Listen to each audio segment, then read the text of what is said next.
my favorite story. My story's name is Goal by Colin McNaughton.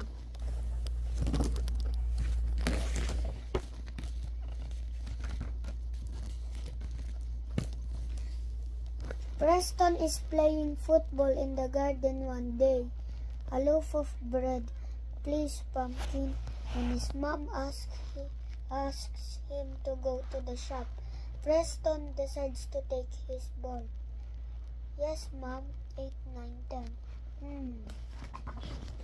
And Preston, the world's most brilliant footballer, sets off. Tum-ti-tum. He beats one player, then another goes around the goalkeeper and shoots. It's a goal. Hooligan wrecked my garden, would you? And the fans go wild. Ooh, Preston Pig, I said. Ooh, Preston Pig. And Preston has the ball once more. He runs the whole length of the park and shoots. He'll pay for this. It's a goal. Tom. Oi, who did that? Bounce a ball of Billy the Bully's bones. Would you, Bat? And the huge crowd chants, Preston, Preston is the best man. And Preston goes looking for his hat trick. That means 3 goals.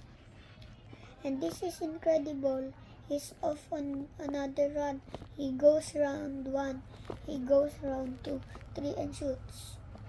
Let me at him. It's a goal. Ow. That makes it 3-0. Knock a police officer's hat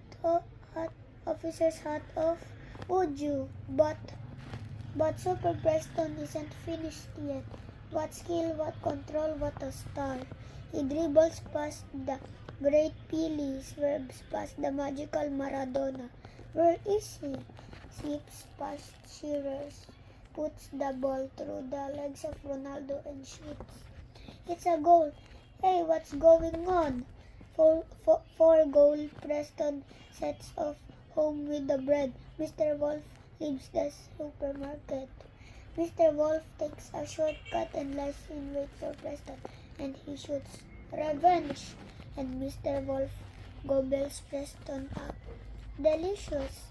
Well, not really, but that was his plan. Can I have my ball back, please, Mr. The End?